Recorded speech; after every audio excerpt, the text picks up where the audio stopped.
This thief will not be spared. She must pay for what she has done, and the penalty for stealing from the king is death. Guards, seize her! Chisum shouted in pain. No! Please, my king, spare my life. I did not do this. I'm innocent. My prince, save me. I don't want to die. Tears rolled down Afana's cheeks. He knew she did not do this. He trusted her with his life. But he was powerless to save her. Chisom, a beautiful young maiden, has suffered so much loss in life. After the death of her parents, she is taken in by her aunt, who loved her so much. But life was still not easy for the both of them, as they had to work hard to make ends meet. One day, she has an encounter that will change her life. She goes into the bush to fetch firewood, but ends up saving the life of a handsome young man who was bitten by a snake. But what she thought was a simple gesture had left a lasting memory in the mind of this young man, whom she has no idea is the prince of the kingdom. But then, her world goes dark when her beloved auntie Nene goes into the world beyond one morning. Alone and heartbroken, Chisum decides to follow her dreams and find work in the royal palace, save up and start something for herself. But fate had other plans. There she is to serve the young man she had saved. She is shocked to realize he is indeed the prince, and he also is shocked to see the woman of his dreams, the one he had searched the whole kingdom for to no avail, standing right there before him. A new kind of dangerous love is rekindled. Dangerous because there was one person who thought Chisom, a mere servant girl, was unworthy to be entangled with royalty. Adaeze, the proud and cold-hearted princess of Umueze, and over her dead body would she see that happen. She would do whatever it took, even if it meant eliminating Chisum for good. Princess Adaeze stormed into her bedchamber, her slippers tapping hard against the smooth floor like angry drums, her eyes burning with fury, but her face stayed calm, cold as stone. She shut the door behind her and sat down slowly, her fingers tightening around the golden armrest of her chair. Obiageli, she called sharply. Her chambermaid, a small quiet girl with quick feet, appeared at once, kneeling just inside the door. Yes, my princess, she answered. Adaeze leaned forward, her voice smooth. Tell me about the new girl, the one serving my brother. Obiageli blinked, then spoke carefully. Her name is Chisum, my princess. She's the one who arrived last week. She came to work as a maid, and she had been assigned to the prince's chambers. The queen herself approved of her because of her good manners. Adaeze raised an eyebrow. Where is she from? A small village in Umueze, Obiageli replied. Adaeze stood slowly, a thoughtful smile dancing on her lips. Interesting, very interesting. She waved Obiageli away and changed into a softer gown. Her look became gentle and kind, the look she wore when she wanted something badly. With a graceful step and a sweet smile, she went to visit her brother, Prince Afana. So what do I owe this royal visit? Afana said happily in response to her greetings. She smiled.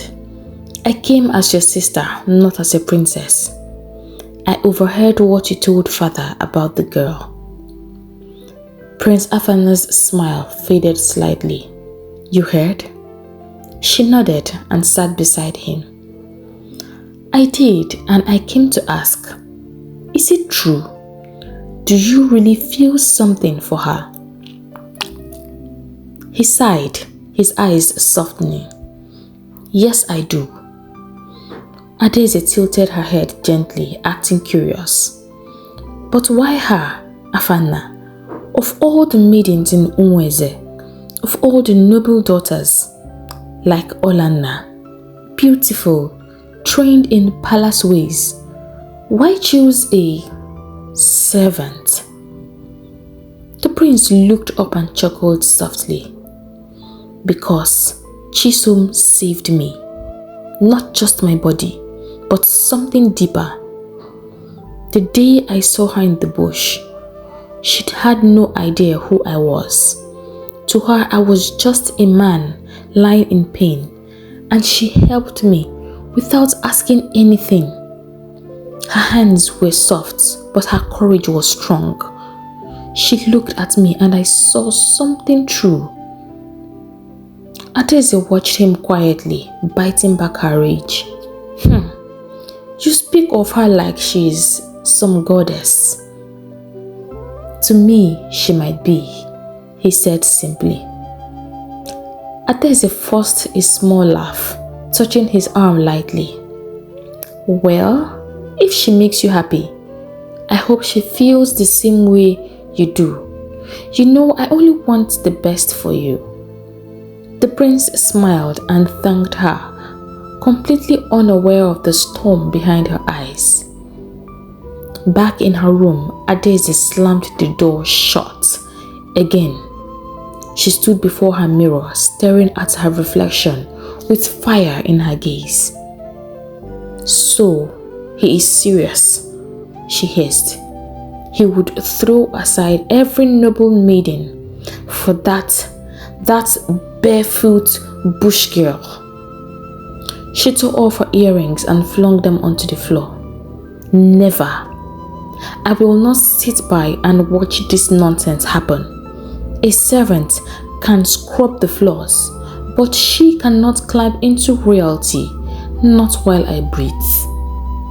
Her fingers curled tightly, her mind sharp as a snake's tooth. She began to plan. If Chisom wanted to taste the royal life, then it was time someone reminded her where she came from. And Adaeze, Princess of Umweze, would be the one to deliver that reminder. Chisom had no idea what was happening around her all the while. She did not know that the prince was thinking about her every day. She did not know that her small acts of kindness had touched him deeply. She had pushed him out of her mind from the start. She told herself, "I came here to work, not to fall in love. A prince and a servant could never be together." Still, she sometimes thought about him, the way he had looked at her, the way he had said her name. It made her heart beat faster. But she quickly shook the thoughts away. "He's not for me," she told herself. That night, just as she was about to sleep, someone knocked on her door. It was Ugochi, one of the older maidens. "The princess wants to see you," Ugochi said in a quiet voice. Chisum's heart skipped. The princess? Me? Why? Everyone in Umweze knew Princess Adaeze. Beautiful, proud, and not someone to cross. Chisum quickly tied her wrapper and followed Ugochi, feeling nervous. When they reached the princess's room, it was bright and beautiful with shiny walls. Adaeze sat on her bed looking calm, but her eyes were sharp. Chisum bowed and greeted her. "Good evening, my princess." Adaeze ignored her greeting. She stood up and slowly walked around Chisum, staring at her from her head to toe. "So, you are a Chisom?" she asked at last. "Yes, my princess." Adeze raised her eyebrow. "You are the one confusing my brother, making him think he's in love. What does he even see in you?" Chisum looked up immediately, shocked. "My princess, I don't understand. There is nothing between me and the prince. I think you have the wrong person." "Oh, really?" Adeze smiled, but it wasn't a kind smile. "He said your name like you were special. He said you saved his life. And now, here you are in the palace, working close to him. Doesn't that seem strange?" Chisom shook her head almost in tears. "I did save the prince, but I did not know he was a prince when I helped him. I just came here to work and earn money. I would never dream of being with someone like him." "Good," Adeze said coldly, "because you are not worthy of him. You are just a servant. You don't belong in his world. Don't forget that." Chisum nodded slowly. "Yes, my princess. If I as much as hear anything about you and my brother again," Adeze warned, "you will be thrown out of this palace." "Understood, my princess," Chisum whispered. "Now, get out." Chisum got up and walked out with tears in her eyes. She was confused and hurt. All she had ever wanted was a simple life. But now, it seemed she had walked into something much bigger than she could handle. As Chisum stepped out of Princess Adeze's chamber, her heart felt heavy, just like the day Auntie Nene died. Only this time, there was no death, just deep confusion. The princess's words echoed in her mind. "You are not worthy of him." But how could that be true? Chisum asked herself. Why would a whole Prince Afana talk about me? Why would he even remember me? Why would he love me? I am just a mere servant. Nothing made sense, and the more she thought about it, the more confused she became. What worried her the most was that the princess believed she came to the palace because of the prince. That wasn't true at all. She had come to start over. But here she was, already on the princess's bad side, just after one day.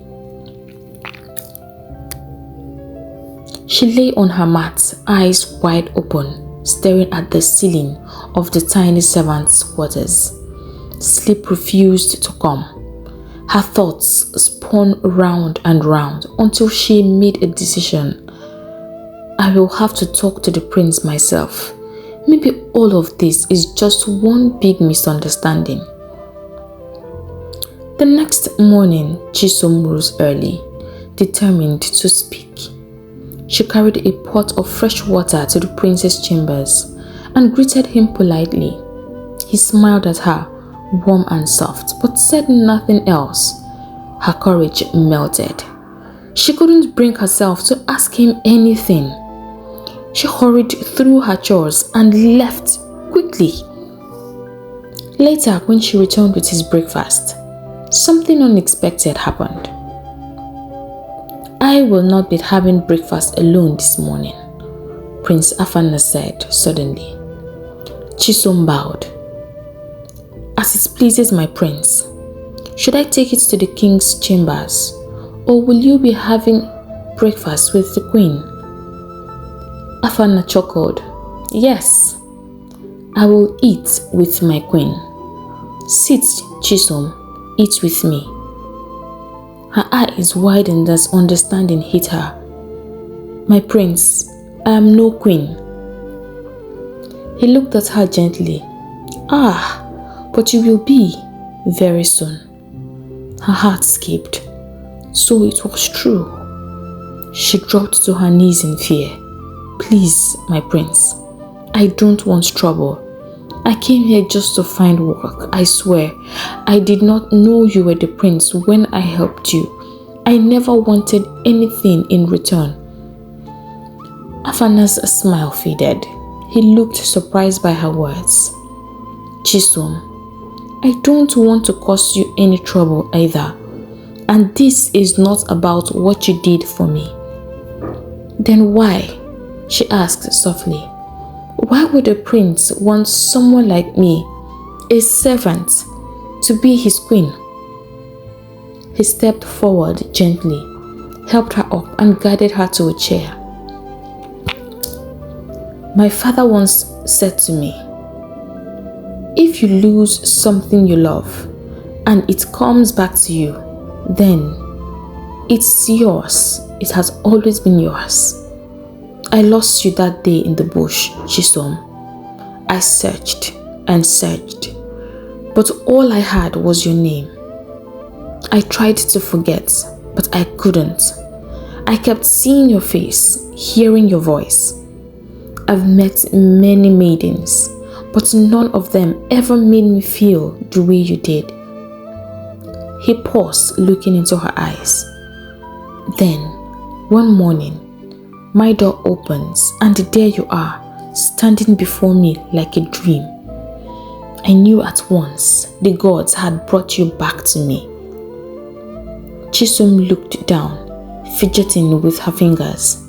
Still, my prince, I am not worthy of you. I am just a mere servant. Prince Afana smiled gently. My father, the king, also told me, when fate brings her back, it's your choice what to do with that gift. So, let me decide who is worthy to stand by my side.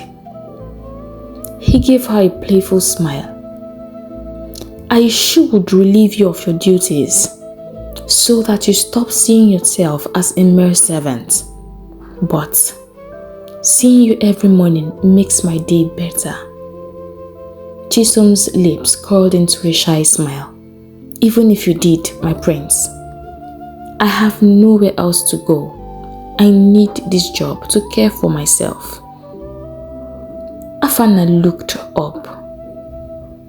But that day in the bush, you said you needed to hurry home before someone started to worry. Who was that? She smiled sadly. My auntie, Nene. She passed on 2 weeks ago. She raised me after my parents died. She was all I had. The prince reached for her hand. Then you have me now, and I promise I will always be here for you. Something warm and strong rose in Chisum's chest. Her heart, once heavy with worry, felt lighter. For the first time in days, she smiled, not out of duty, but from her soul. She sat before him and together they shared that simple breakfast. But it felt like the beginning of something far greater. From that day, a new thing began to bloom between them. A quiet bond, like sunlight, slowly breaking through the clouds. Even though Chisom still performed her duties like every other maiden, everyone in the palace knew she was no longer just a servant. Prince Afana had insisted she be moved out of the shared quarters into a room of her own, smaller than the royal chambers, but far more comfortable than what most servants had. That alone was enough to stir curiosity, but it wasn't just the room. People began to notice how the prince smiled whenever she entered, how he looked at her like she was a rare flower that had bloomed just for him. And when she went into his chambers, she often said, far longer than needed. And as was usual, they started talking. The other maidens would teach Chisum whenever they could. "Are you sure you are still a servant?" one would ask, laughing. Another would grin and say, "Careful now, Her Royal Highness is passing." But Chisum would mean quiet. She would laugh along and brush off their comments. She never confirmed anything, and she never denied it. That made them even more curious, and the gossip spread faster than wildfire. But someone wasn't laughing. Princess Adaeze had been watching. Her sharp eyes missed nothing. Every smile, every lingering glance, every stolen moment. Now, she was certain this was no rumor. Something real was happening between Chisum and her brother, and she was furious. One morning, she stormed into her mother's chambers, so tall and angry. "Mother, how can you allow this to happen?" she burst out.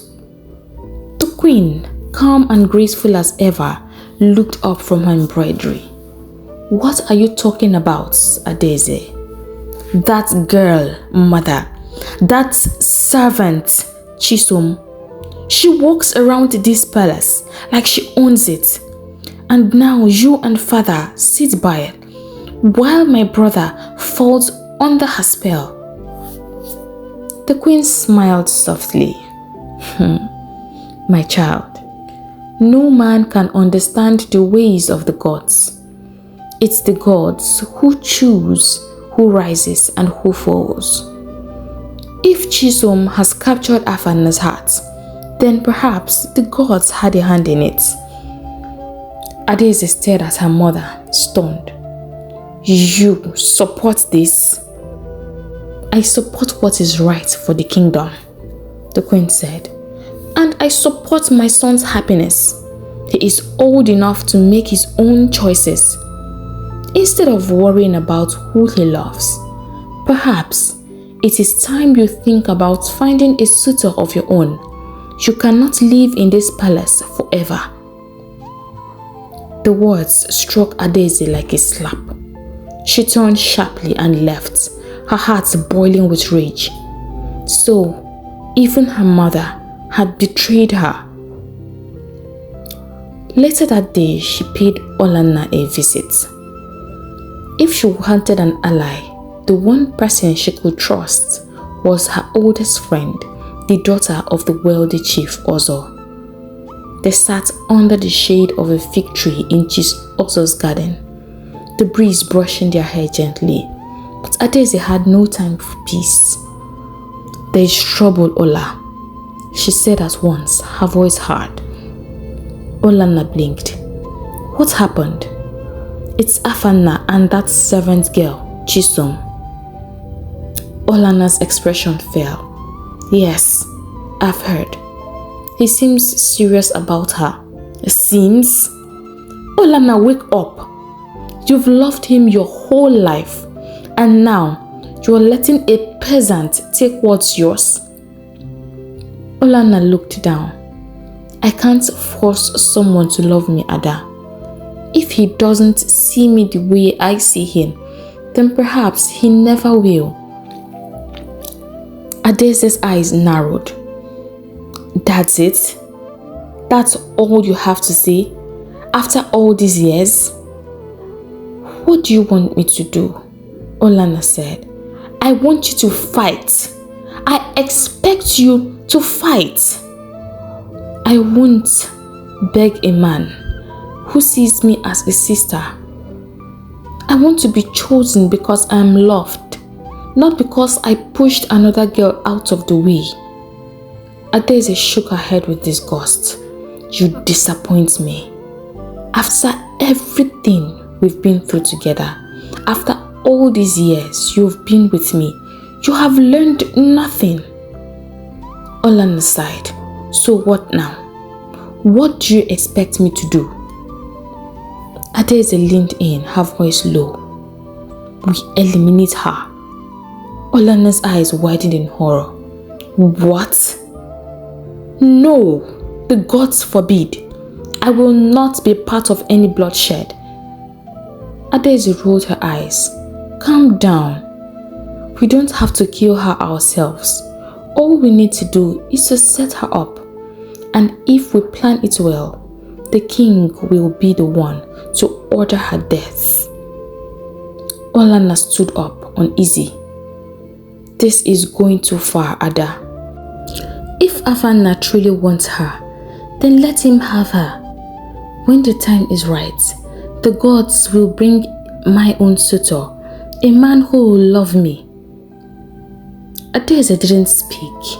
She stared at her friend with a strange look. And Olana, for the first time, saw something in Adaeze that frightened her. This wasn't about love anymore. This had become about power. Still, Olana said nothing. She knew Adaeze too well. Arguing with her was useless. She always did as she pleased. Adaeze returned to the palace with a dangerous sparkle in her eyes. She was no longer angry.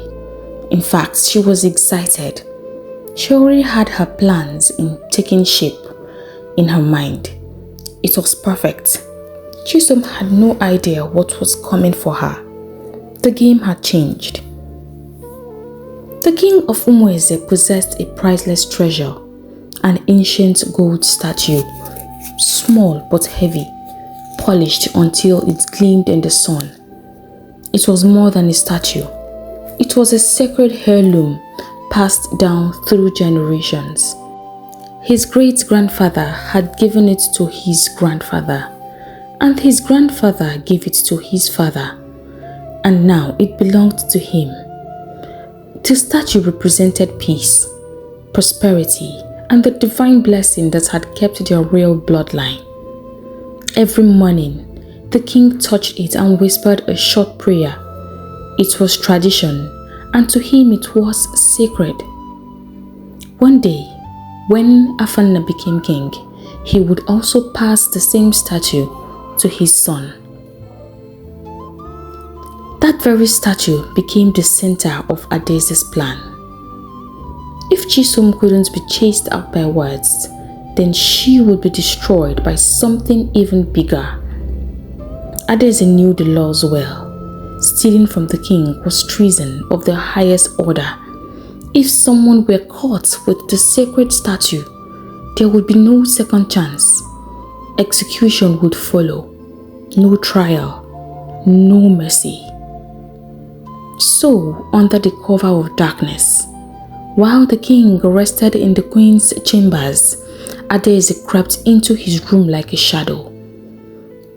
She knew exactly where the statue was. Right beside the royal headrest. She took it, wrapped it in silk, and disappeared before the guards could hear a sound. To complete her trap, she sent a servant to Chisom with a message. Take water to the king's chamber. Chisom frowned when she heard the message. It was unusual. The king had never asked her to come up personally, especially at that hour. But still she obeyed without question. While Chisom walked innocently to the king's room, Adaeze entered Chisum's own quarters and planted the gold statue there, hidden carefully where no one would notice until they searched. The next morning, the palace awoke to the sound of rage. Who took it? The king's voice thundered like a gathering storm. The queen rushed in, her wrapper barely tied. What is it, my husband? The king's face was red with anger, his chest heaving. The statue. It's gone. Soon the palace guards stormed in. Maids and servants were summoned outside to the courtyard. The king stood tall, his voice full of fury. If it is not found, every last one of you will suffer for it. Everyone looked confused, frightened, and that was when Adaeze stepped forward, her face calm. "My king," she said, "perhaps we should ask the new maiden what she was doing in your chambers last night." All heads turned sharply to look at Chisom. She was the only new maiden. "Silence!" the king barked. He turned towards Adaeze. "What are you saying?" Adaeze stepped closer, pretending to be careful with her words. "I sent Chisom here to deliver water to your room last night. She stayed longer than she should have, and when she returned, she moved strangely. And now, this sacred heirloom is missing. Of course, I am not saying she's guilty, but we do not know how much, so we cannot entirely erase the possibility. Can we?" Afana's heart boiled. "You liar! How dare you?" He started to move towards his sister, but the king put up his hands. "Stop it!" "But father, her accusations are false. Chisum cannot do such." "Then there's only one way to find out," the king intervened. "Guards, search her belongings and her room thoroughly." Chisum's heart dropped. "Why would Adaeze accuse me?" she thought in panic. "Why now? What is going on?" But she reminded herself that she had done nothing wrong. Her room was clean. She was sure of it. She stood quietly as the guards marched out. By then, a small crowd had begun to gather. Servants, guards, even villagers passing through the palace gates stopped to see what was happening. A few moments later, the guards marched out, raising the statue high. "We found it, my king! She is the thief!" Everyone started murmuring. Afana's eyes widened in disbelief. Chisum gasped and broke into tears as she fell before the king. "My king, I swear I did not do it. I have never stolen a thing in my life before. Please believe me. I could never think of such a thing." The king too was visibly shaken. He looked at his son, disappointment evident in his face. "I'm sorry, my son, but it seems that even you don't know her after all." "No, my king." Afana knelt before his father. "She did not do this. Someone has set her up. Please, father, think about this." But the king's fury burned. "Enough! You have been blinded by love and refuse to see what is before you. This thief will not be spared. She must pay for what she has done, and the penalty for stealing from the king is death. Guards, seize her!" Chisum shouted in pain. "No! Please, my king, spare my life. I did not do this. I am innocent. My prince, save me. I don't want to die." Tears rolled down Afana's cheeks. He knew she did not do this. He trusted her with his life. But he was powerless to save her beside the king. "Father, please, don't do this. Please, I beg of you." Just then, a voice broke through the crowd. "She did not do it." Everyone turned as the speaker stepped forward. It was Olanna. Adaeze's eyes widened in shock. But Ola did not even spare her a glance. "She did not do it. Adaeze did. She planted it just to have Chisum killed." Adaeze became furious. "You ungrateful thing! I was doing this all for you!" Olona shook her head. "No, you were not. You were doing this for yourself. Yes, I love the prince. I always have. But I never supported your plan. I told you, if he does not see me as I see him, I would wait for the one that belonged to me. But your pride will not let you watch a nobody become the future queen, and you desperately wanted her dead. But I, Olanna, the daughter of Chief Ozo, will not have the blood of a maiden who has done me no wrong on my hands. The crowd went wild. Everyone was murmuring. The queen quietly bowed her head in shame, while the king burned with anger. You have brought such shame and dishonor to this family, Adeze. Your pride and wickedness has brought us nothing but sorrow to this kingdom. Now, you will go on your knees and beg Chisum for forgiveness, and you pray that she forgives you, else you will face the wrath of my judgment. Adeze tried to speak, but father, do not call me father, he roared. You will address me as your king. Now, fall to your knees and beg. Adeze hesitated, her pride warring with her fear. But the king's fury was real. She had never seen her father this way before. Obviously, her actions has unleashed a part of him that nobody saw. Shaking, she knelt before Chisom, her voice trembling. Please, Chisum, I am sorry for the way I behaved. Please forgive me. Chisum, tears still on her cheeks, nodded slowly. I forgive you. The king looked at Chisum, his eyes softer now. He turned to Olanna. You have done a noble thing. You have saved a life today. Then, Prince Afana stepped forward, pulling Chisum into a tight embrace. I was so afraid of losing you, he whispered. I was afraid too, Chisum sobbed. Thank you for believing in me. I told you I will always stand by you, Afana said, smiling through his tears.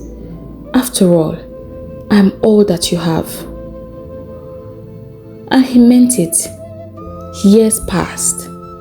When the king died, Afana rose to the throne, and beside him stood the one woman who was a servant but now wore a crown, his queen, Queen Chisom of Umweze.